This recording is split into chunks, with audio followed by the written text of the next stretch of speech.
अगला सेशन है हनुमान जी महाराज पर। हनुमान जी पर कोई याद नहीं करेंगे तो बड़ी मुश्किल हो जाएगी। तो इसका 3 वक्तव्य हैं और इस सेशन का की अध्यक्षता डॉक्टर मधु चतुर्वेदी जी करेंगे, तो मैं उनको आमंत्रित करता हूँ। डॉक्टर मधु चतुर्वेदी जी का मेरा पहला परिचय हुआ जब ये जयपुर में दूसरे अधिवेशन में आई थी, तो इनको भी हमने अफीम का चस्का लगा दिया, फिर लगातार आती चली आ रही है, दूसरी में, तीसरी में, चौथी में और पंचम अधिवेशन में, और लगातार सारे कार्यक्रमों में जुड़े रहते। आइए ना, संकोच मत। एक बहुत बड़ा प्रोजेक्ट 10-12 मिलकर कर रहे हैं, वो रामचरितमानस का शब्दकोश, very detailed dictionary we are working on. उसमें 10-12 लोगों की टीम है, उसमें डॉक्टर मधु चतुर्वेदी जी का बहुत बड़ा योगदान है। अभी काम चल ही रहा है और प्रभु ने चाहा तो हमेशा सोचता है कि अगले रामनवमी तक हो जाएगा, अगले विजयदशमी तक हो जाएगा, तो अगले रामनवमी तक तो होना ज़्यादा मुश्किल लगेगा, पर प्रयास ये रहेगा कि हम अगले विजयदशमी तक उसको पूरा कर सकें। तो that will be one excellent contribution to the literature of Ramcharitmanas. देखिए प्रभु की क्या मर्जी है। तो इस समय 3 वक्तव्य है और मैं मधु चतुर्वेदी या डॉक्टर मधु चतुर्वेदी को आमंत्रित करता हूँ कि इसका सिलसिला आइए। सभी शुद्ध विज्ञान राम स्नेही और साहित्य जिज्ञासु सबको मेरा प्रणाम। और सत्र की अध्यक्षता करना एक गौरव है। हम समझते हैं हम लोग विद्यार्थी हैं, अभी तक सीख रहे हैं, तो शायद ये भी ओम भाई के सिखाने की एक कला है कि उधर से बहुत बोले अब इधर भी आइए। बहुत बहुत आपका आभार। तो हम फिर एक विद्यार्थी हैं और हम इस सत्र में, हमारे पास बहुत आसान है इस सत्र का संचालन, क्योंकि वक्ता कितने भी हों, विषय एक है, श्री हनुमान। और श्री हनुमान को सुनने के लिए और हनुमान जी के कितने रूप हैं, उसके लिए हमारे पास 4 वक्ता हैं, उन्हें हम आमंत्रित करते हैं। गणेश कुमार सोनी जी, आप मंच पर आइए।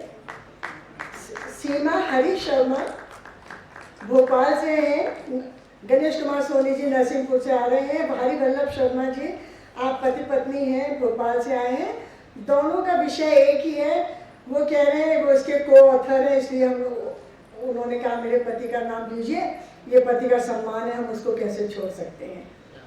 तो आपका स्वागत है। सीमा हरी जी, आपका स्वागत है। आदित्य शुक्ल जी बेंगलोर से आए हैं, रामचरित मंथन और हर मंच के सक्रिय सदस्य हैं, आपका स्वागत है। आप अब मंच पर अपना स्थान लीजिए।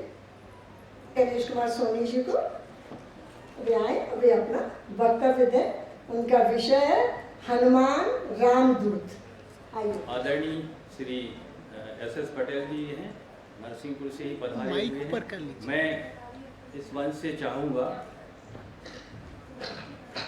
आदरणीय मैडम से अनुमति चाहूँगा कि उनके लिए भी आमंत्रित कर लिया जाए, क्योंकि वो मेरे साथ ही हैं और मेरा मार्गदर्शन भी किया है। इसके बाद मैं अपना वक्तव्य रख पाऊँगा। मंच से बोलने का मौका दिया जा रहा है और समस्त मानस प्रेमियों को जय श्री राम। हनुमान जी का चरित्र श्री रामचरितमानस में किष्किंधा कांड से आरंभ होता है। तो हनुमान जी की कार्य प्रणाली पर हम लोगों ने कुछ अध्ययन किया और मुझे ये ऐसा महसूस हुआ कि हनुमान जी की जो कार्य प्रणाली है वह आज भी हमारे लिए अत्यंत प्रासंगिक है।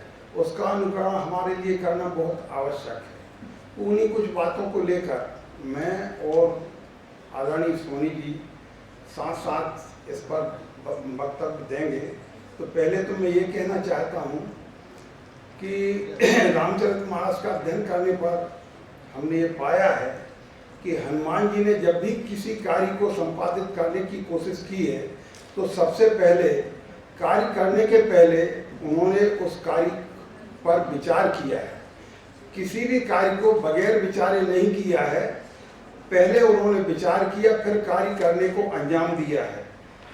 कपि मन कीन विचार और करे विचार करो का। भाई ये मात्र 2 उदाहरण मैं दे रहा हूँ, रामायण में ऐसे आपको बहुत सारे उदाहरण मिलेंगे। इससे क्या है कि अगर हम भी किसी कार्य को विचार करके करेंगे तो उसकी जो है सफलता में हमें कोई भ्रम नहीं रह जाएगा। दूसरा यह है कि उन्होंने जब भी किसी कार्य को आरंभ किया तो भगवान श्री राम का स्मरण करके ही किया है, ये उनकी दूसरी खासियत थी। इससे उन्होंने जो भी कार्य किया वो श्री राम को समर्पित कर दिया और उनमें उस कार्य को जो सफल हुआ उसमें उनको लेस मात्र भी अहंकार और अभिमान नहीं रहा।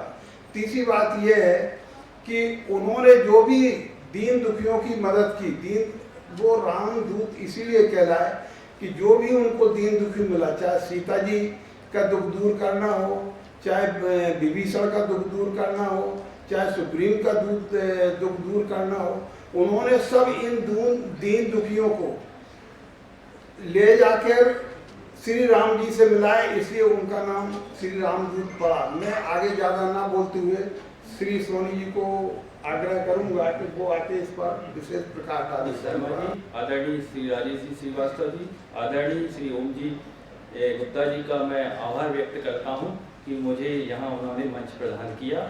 मैं मध्य प्रदेश रामायण केंद्र भोपाल का पूर्व कमेटी का मेंबर भी हूं और हम लोगों ने साथ में ये कार्य किया था। प्रत्येक कार्य को करने के पहले भगवान प्रभु श्री राम का स्मरण करके उस पर विचार कर परिस्थिति के अनुसार अपने स्वरूप में परिवर्तन करते हैं और प्रत्येक कार्य को श्री राम जी का कार्य मानकर ही करते हैं।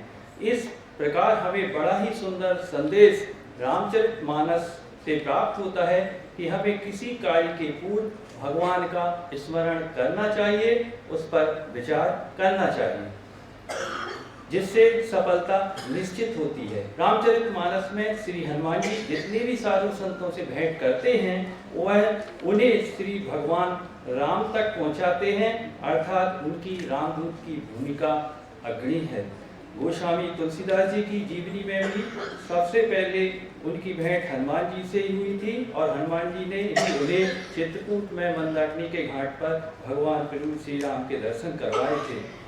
तो इस प्रकार हम आगे भी जब बढ़ेंगे कि तो किष्किंधा कांड में जब सुग्रीव अपने भाई के डर से पर्वत भाग रहे थे तो उस समय हनुमान जी की ये जो भेंट प्रभु श्री राम से होती है वे सुग्रीव के बारे में कहते हैं, जो किष्किंधा कांड चौपाइयों में भी प्रसंग आया है। स्वयं ही भगवान को सुग्रीव के पास लेकर आते हैं और सुग्रीव जी से मित्रता कराते हैं। यहाँ पर विचारणीय है कि सुग्रीव अत्यंत भयभीत है, इसलिए हनुमान जी सुग्रीव को भगवान श्री राम के पास ना ले जाकर स्वयं भगवान को सुग्रीव जी के पास लेकर आते हैं और भगवान श्री राम से ही सुग्रीव से मित्रता का प्रस्ताव रखते हैं। सुग्रीव से मित्रता होने के बाद भी श्री रामचंद्र जी सुग्रीव के सारे दुखों का निवारण करते हुए किष्किंधा का राजा भी बनाते हैं। या हनुमान जी का सुग्रीव को भगवान से मिलाना और राजपाट प्राप्त होने का हनुमान चालीसा और किष्किंधा कांड के दोहा में भी सुग्रीव के राजपाट का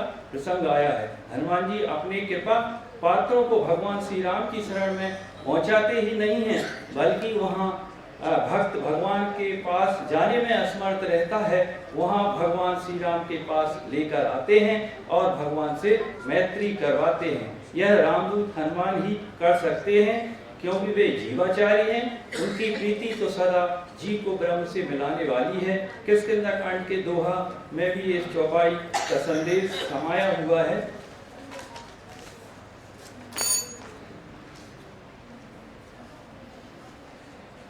तो हम सुंदरकांड की चौपाइयों में भी देखते हैं, रामदूत में मात जानकी सत्य शपथ करुणा निधान की, यह मुद्दिका मात में आनी दीन राम तुम कह सहदानी।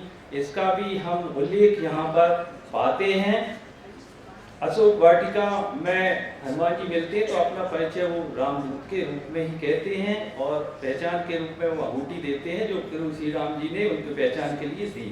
यहाँ पर विचारणीय श्री हनुमान जी ने भक्ति स्वरूपा माता जानकी जी से अपना परिचय रामदूत ही कहकर क्यों दिया। यदि हम इस रामचरितमानस में श्री हनुमान जी के चरित्र की ओर ध्यान दें, इसकी बात करें तो पाते हैं श्री हनुमान जी से जो भी मिला है उन्होंने प्रभु श्री राम तक पहुंचाने में विशेष भूमिका का निर्वहन किया है। हनुमान जी जब माता सीता जी की खोज में लंका जाते हैं तब उनकी सर्वप्रथम विभीषण से बहस होती है, जो सुंदरकांड में भी आया है। विभीषण अपनी परिस्थितियों की जानकारी हनुमान जी को देते हैं। विभीषण की व्याकुलता को देखते हुए हनुमान जी अपने स्वामी श्री राम के कृपा स्वरूप का वर्णन करते हैं और लंका में जब विभीषण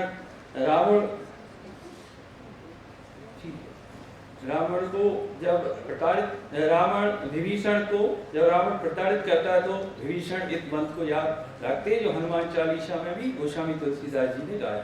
तो इस तरह से हम देखते हैं कि जो बातें वहाँ पर हमें मिली हैं तो निश्चित रूप से हनुमान जी की जिनसे भी भेंट हुई है, प्रभु हनुमान जी ने रामचंद्र जी के चरणों तक पहुँचाया, उनका जीवन धन्य किया है।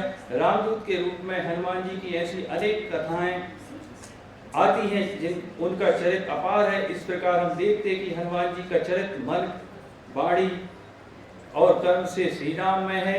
वहाँ श्री राम के सिवा अन्य कुछ भी नहीं है। प्रत्येक कार्य को श्री राम का मानकर कार्य का आरंभ श्री राम से नाम से काम राम काज करने के लिए प्रत्येक रूप में अर्थात भरसक प्रयास करना और साधु संतों या भगवत प्रेमियों को श्री राम तक पहुंचाना ही श्री हनुमान जी का परम लक्ष्य है।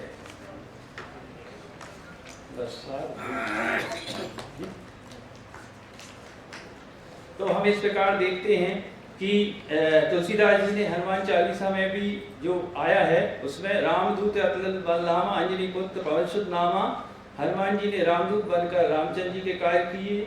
रामचरितमानस जीवन की कार्य प्रणाली से जोड़ते हुए अनुपम संदेश देती है।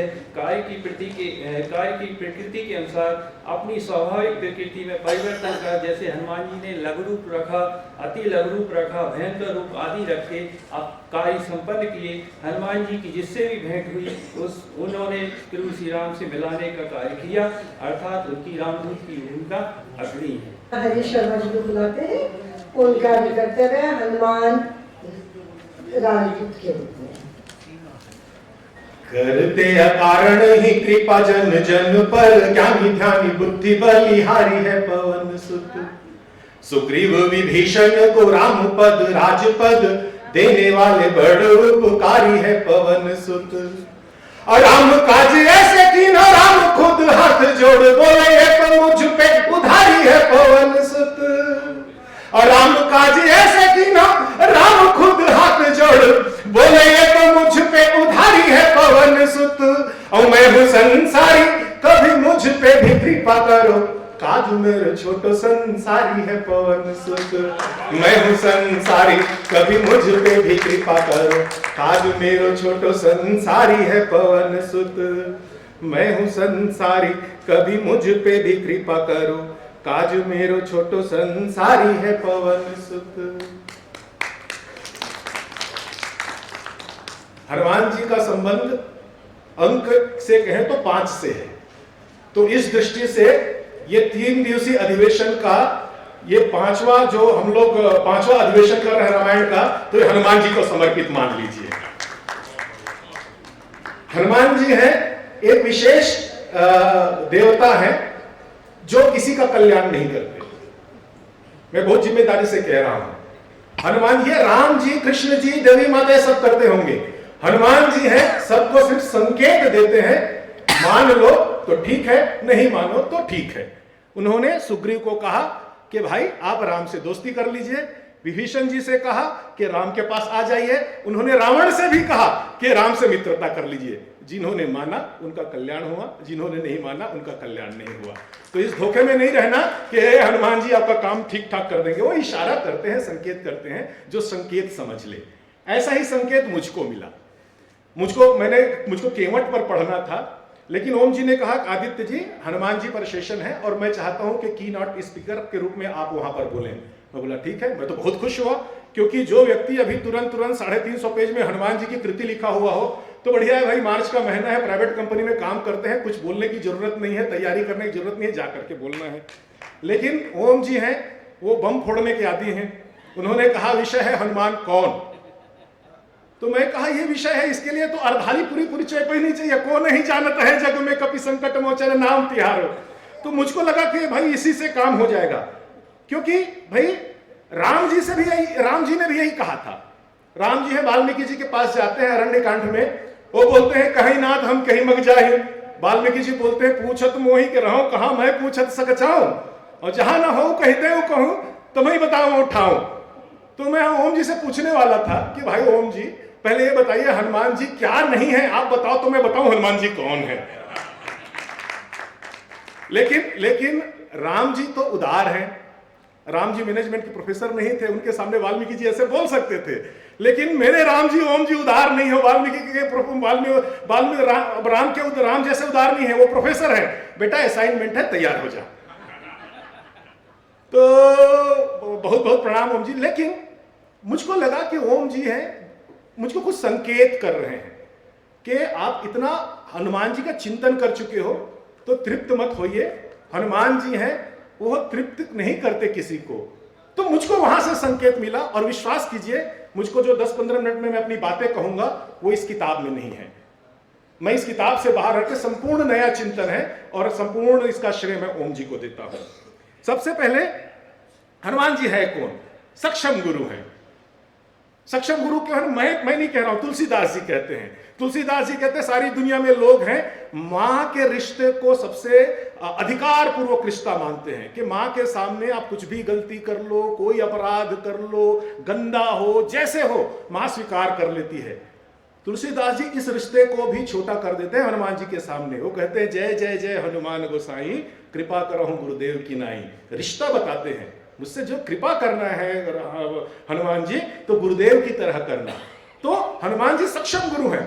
तुलसीदास जी राम को गुरु मान सकते थे, तुलसीदास जी भगवान शंकर को मान सकते थे, लेकिन उन्होंने कहा नहीं, आप मुझसे हनुमान जी से अपेक्षा है, और एक गुरु के रूप में। हनुमान जी सदा सफल हैं, जो भी काम करते हैं उनमें सफलता मिलती है। हनुमान जी कौन है? हनुमान जी उपकारी हैं। प्रभु दयाल जी बैठे हुए हैं सामने। उपकार और परोपकार पर बहुत चर्चा चलती है। लोग बाप उपकार से बड़ा परोपकार को मानते हैं, है ना? तो मेरा एक चैप्टर है इसमें, उपकार परोपकार, आपको मौका मिलेगा पढ़िएगा। लेकिन तुलसीदास जी हैं, हनुमान जी को लिखते हैं कि आप उपकारी हैं, परोपकार भी नहीं लिखते। मेरा ये विषय नहीं है, आप चिंतन कीजिएगा। तुम उपकार सुग्रीव वहीं कीन्हा। और राम जी भी बोलते हैं कि प्रति उपकार करो का तोरा। हनुमान जी परोपकार नहीं करते, और इसमें भी रहस्य है उनका। हनुमान जी श्री राम को वश में रखते हैं, ये बहुत बड़ी बात है। तुलसीदास जी उनको प्रार्थना करते हैं, सुमरि पवन सुत पावन नामो, और अपने बस करी राखे रामो। सारी दुनिया है, संसार है, और राम के वश में है, और राम को अपने वश में रखने वाले हनुमान जी हैं। हनुमान जी कौन है? हनुमान जी हैं मेरे सीनियर हैं। मेरे सीनियर हैं मतलब वो केमिस्ट्री के पहले पीएचडी हैं। राम रसायन तुम्हारे पास आ, तो मैं भी केमिस्ट्री में पीएचडी हूं। आज मुझसे पूछ रहे थे आप केमिस्ट्री में पीएचडी किए हैं, हनुमान जी से आपका क्या संबंध? मैं बोला मेरे सीनियर हैं, हम लोग एक ही डिपार्टमेंट के हैं। सब्जेक्ट अलग था, उनका केमिस्ट्री है, राम रसायन था, मेरा एनालिटिकल केमिस्ट्री था, तो रसायनज्ञ हैं वो। हनुमान जी हैं, श्री राम उनकी प्रशंसा करते हैं। महावीर प्रणमो हनुमाना, राम जासु जस आप बखाना। सारी दुनिया राम राम कह रही है, भगवान राम है, हनुमान जी की यश की प्रशंसा करते हैं। इतने सारे हनुमान जी हैं। आप हनुमान जी कौन है कहेंगे तो मैं ऐसे घंटों बता सकता हूं, लेकिन समय सीमा में रह करके मैंने हनुमान जी का चयन किया। वो कौन है? हनुमान जी है संकट मोचक है।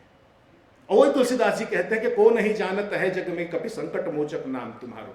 लेकिन मैं आज के इस अधिवेशन में मैं इतनी बात कह करके छोड़ दूं तो ये मेरे प्रति अन्याय हो जाएगा, क्योंकि मुझको अवसर मिला है कि मैं हनुमान जी की सही पहचान करूं। हनुमान जी की सही पहचान सिर्फ संकट मोचक नहीं है। हनुमान जी की एक विशेषता है कि संपूर्ण सृष्टि में आप देखेंगे भक्ति के जितने भी साधन है, उसका उद्देश्य क्या है? उसका उद्देश्य है कि मैं प्रसन्न रहूं, अपने स्वामी अपने इष्ट की समीपता का अनुभव करूं, और मेरे जीवन में कष्ट ना हो।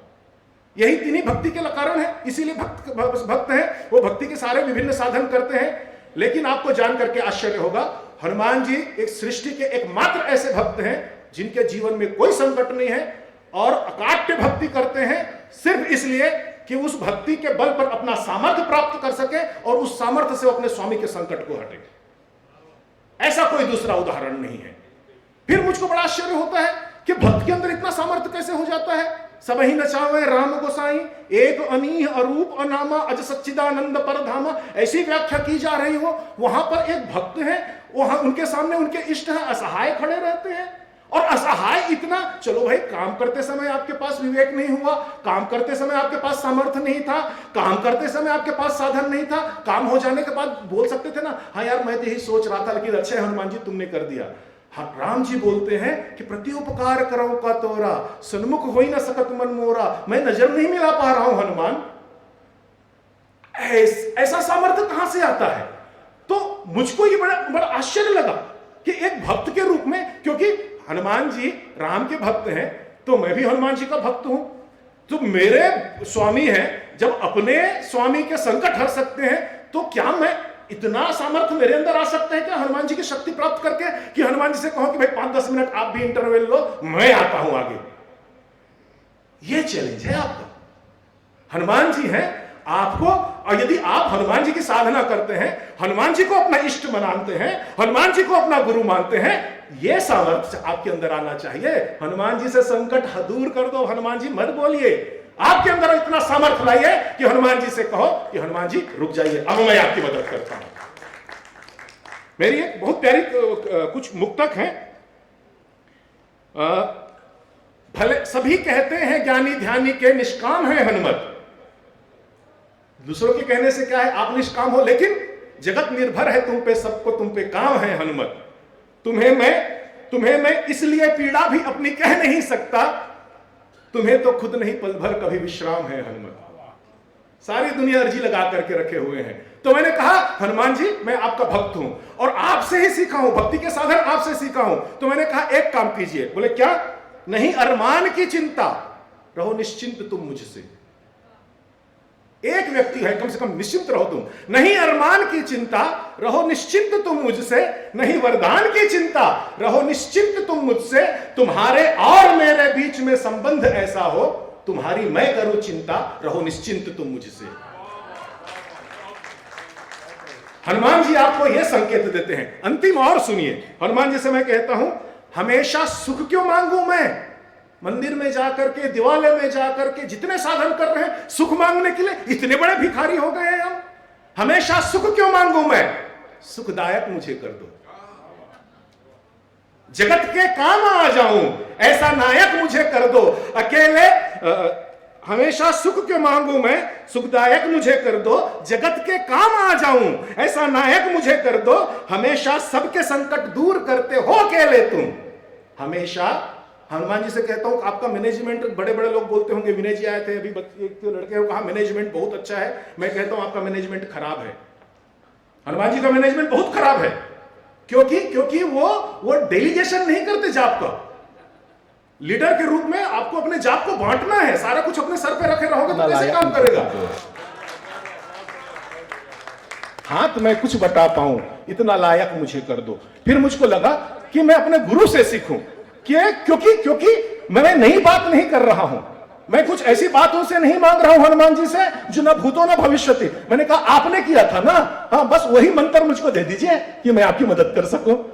हनुमान जी हैं, मुझको संकेत में मंत्र देते हैं और वो मंत्र मैं आपके सामने रखता हूं।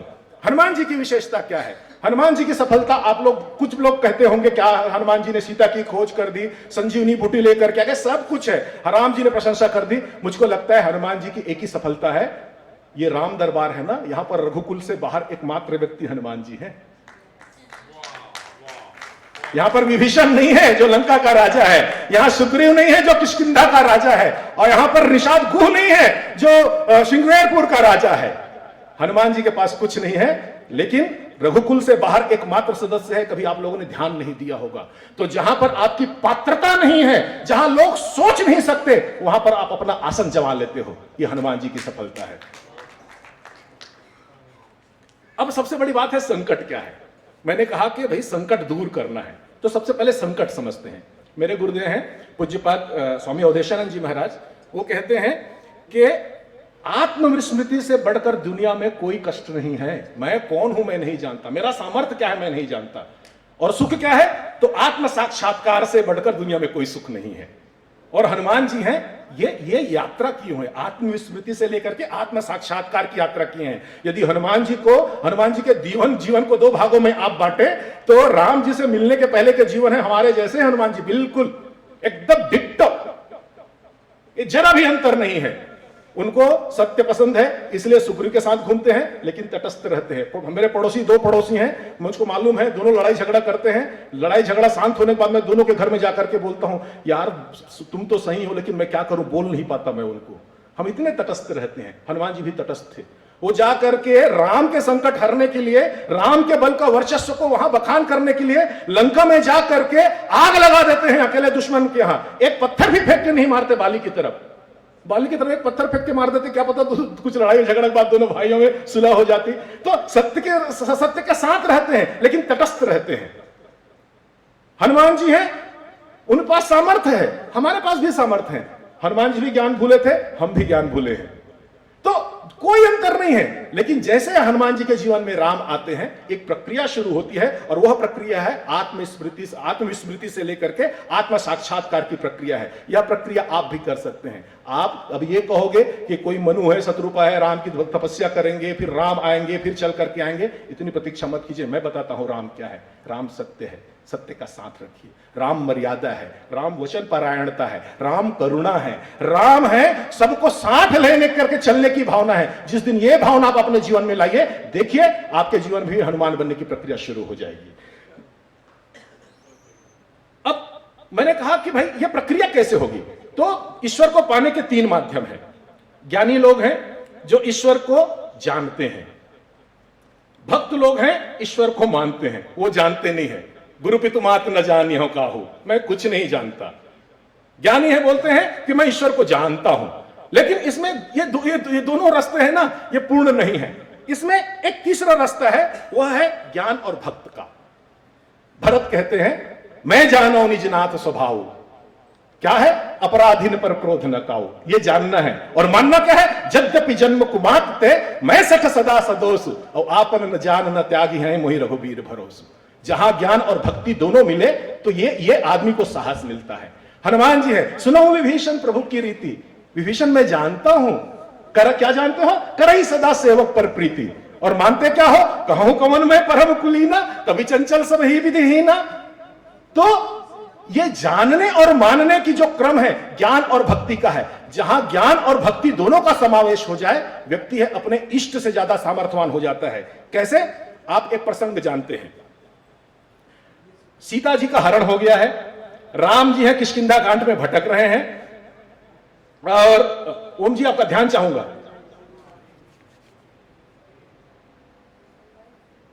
ओम जी, हाँ, नंबर देने वाला ही नहीं सुनेंगे तो आखिरी में मैं फेल हो जाऊंगा। ठीक, तो ज्ञान और भक्ति का समन्वय कैसे हो?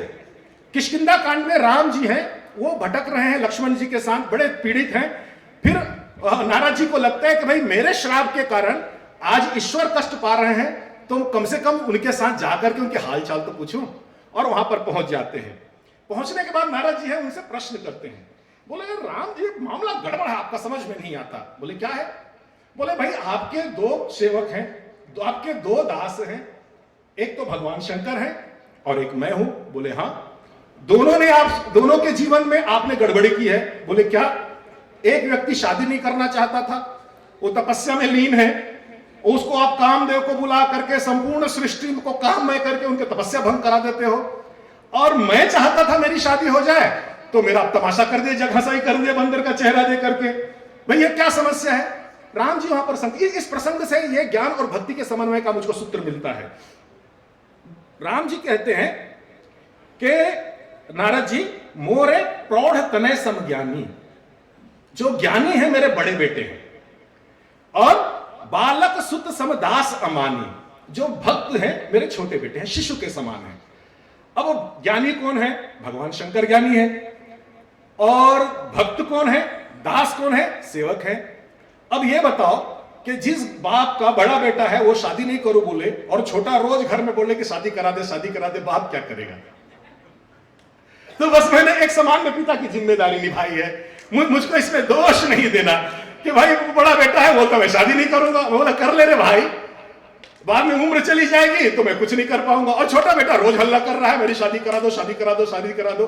तो इस प्रक्रिया से बचने के लिए राम जी आगे कहते हैं, नारद जी पूछते हैं ये तो ठीक है, लेकिन इन दोनों में अंतर क्या है? ज्ञानी भक्त हैं और आपके दास भक्त हैं, दोनों के प्रति आपका व्यवहार क्या है? राम जी वहां कहते हैं जन ही मोर बल निज बल ताही, जो जन ही, जो दास हैं वो सिर्फ मेरे बल पर रहते हैं, उनको मेरा भरोसा रहता है। जैसे शिशु है, माता पिता के गोद में है, तो उसका अपना कोई सामर्थ्य नहीं है, माता पिता की गति प्रगति, जहां पर बैठाना है, जहां पर उठाना है, बस उतना ही है।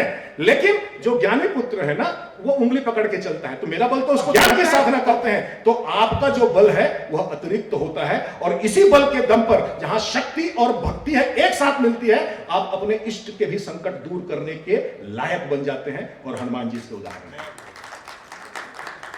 क्योंकि उनमें शक्ति भक्ति ज्ञान सब कुछ है, वह समावेश है। तुलसीदास जी हैं, रामायण के महत्व बताते समय कहते हैं कि मानस के 4 घाट हैं। आप सब जानते हैं 4 घाट है, 4 संवाद को 4 घाट उन्होंने कहा, काग भसुंडी गरुड़पति याज्ञवल्क्य भरद्वाज, महादेव गिरजापति तुलसी संत समाज। फिर तुलसीदास जी वहां पर फिर संकेत देते हैं कि भाई 4 घाट है, बहुत अच्छा है, लेकिन ये जो सीढ़ियां हैं, 7 सीढ़ी हैं उसमें सरोवर में उतरने के लिए, यदि ये आप घाट तो देख लिया, बहुत बढ़िया है, लेकिन आप सीढ़ी में उतर करके मानस गंगा का स्पर्श करना चाहते हैं, मानस गंगा को अपने माथे पर लगाना चाहते हैं, तो 7 सीढ़ियों से उतरना पड़ेगा। तो सीढ़ी कौन सा है? ये 7 कांड सीढ़ियां हैं। ठीक है, बहुत अच्छी बात है। तो भाई सीढ़ी भी है, 4 घाट भी है, अपने सामर्थ्य अनुसार 4 घाट चुन लो। जो फिर मुझको यहां पर सूत्र तुलसीदास जी देते हैं, वो कहते हैं, वह बहुत महत्वपूर्ण सूत्र है, सप्त प्रबंध सुबग सोपाना और ज्ञान नयन निरखत मन माना। 7 सीढ़ियां हैं, लेकिन पास है, उसके भी यदि आपके अंदर ज्ञान नहीं है, वो सीढ़ी नहीं देख सकते और नहीं आप मानस सरोवर के पास पहुंच सकते हैं।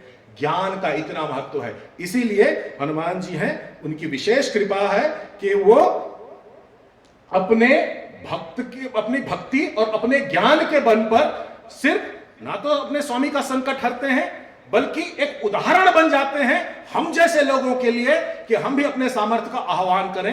हमारा संकट तो बहुत छोटा है। जिस दिन आप यह सोच लोगे कि मेरा इष्ट है, मेरे स्वामी है, मेरे मालिक है, बहुत काम करते हैं, मैं कुछ का हाथ बटा दूं, जिस दिन इस सामर्थ्य के साथ हनुमान जी की भक्ति करना शुरू करोगे, आपके जीवन में एक विशिष्टता आना शुरू हो जाएगी।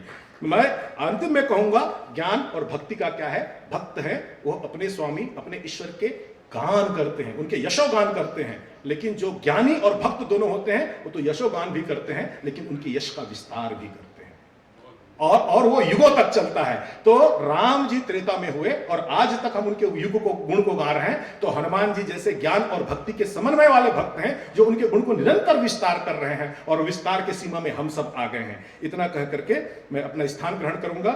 ये किताब आप लोग अमेज़न में से खरीद सकते हैं, पढ़ सकते हैं। और मेरे गुरुदेव, मैं बहुत सौभाग्यशाली हूं कि मेरे गुरुदेव ने इसका विमोचन किया था अपने हाथों से। मुझको अवसर देने के लिए बहुत बहुत धन्यवाद मधु दीदी। आपने घंटी बजाई और मेरा 19 मिनट अभी हुआ है, 1 मिनट है, मैं इस अधिवेशन को अपनी ओर से देता हूं। एस पटेल, सीमा शर्मा जी, आदित्य शुक्ला जी, हनुमान कौन? हनुमान रामदूत, हनुमान कुशल राजनीतिज्ञ। इसके बाद अब अगले सत्र के लिए बच किया जाता है। सब कुछ तो हनुमान में समा जाता है, लेकिन औपचारिकताएं हैं।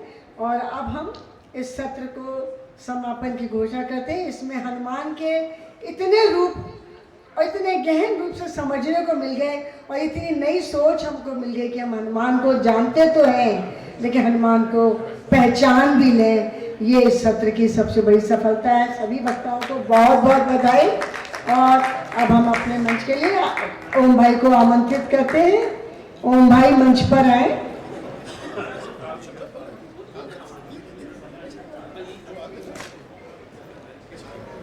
अरे सारी साइड से